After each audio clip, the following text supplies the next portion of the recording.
today's video, I'm going to show you how to create two different looks using this Wet n Wild palette. What I've basically done is split the palette into two sections, the top 5 and the bottom 5. Let's start off with the top 5.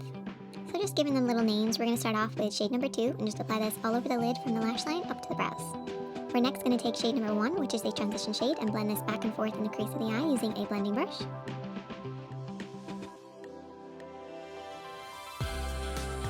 Moving on next, we're going to apply shade number 3, which is a beautiful orangey shade. We're going to apply this all over the lid using a slightly smaller brush this time.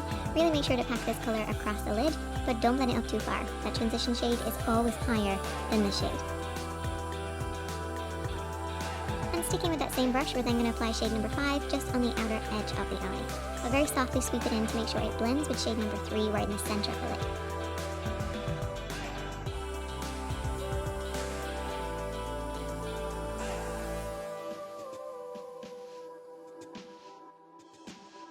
Then taking shade number 4, which is our shimmer, we're just going to tap this over everything that we've applied. And I'm using my fingertips because I'm not looking to pack this color on, I'm just literally tapping this very lightly just to add a little bit of shine. I've also applied a little bit of shade number 3 just underneath the eye as well. It's kind of like a warm, smoky eye, with a little bit of shimmer. Now for the next look, we had a little bit of a disaster. Basically, that shade number 7, which is my favorite shade from the palette, it just went really patchy, uneven. The more I blended it, the worse it got. I tried everything, and in the end, I actually had to start again, which has never really happened when I've created these looks before. Also, it did stain my lids, which I just want to point out, it's very common with this particular shade. So just make sure, if you have a problem with that, to pack on a lot of primer, and this will protect your lids slightly. Anyway, let's start this look off again and do it correctly. I started off with shade number 10 and just apply this back and forth in the crease of the eye. This is our transition shade.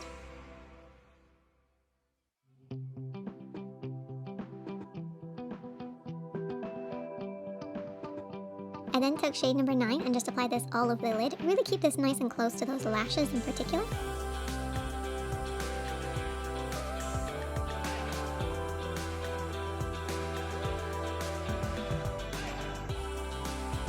And then over the top of that, I took shade number 8.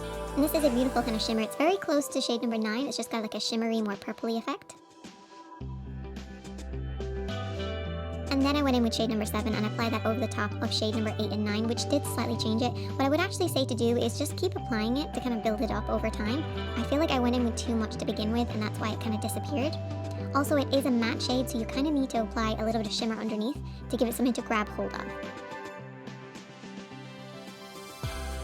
I was pretty happy with how that turned out. I did take a little bit of shade number 6 and 4 and just apply this in the inner corner, and then shade number 7 and 8 and just apply this underneath the eye to bring the entire look together. So sort of like a purpley smoky eye. Hope you guys enjoyed this, and if you do create any looks with this particular palette, I would love to see them, so definitely tag me, it's at Katie, or you can just send them to me on my Instagram DM. I love seeing your work and I'm always really inspired by it, so definitely let me know if you have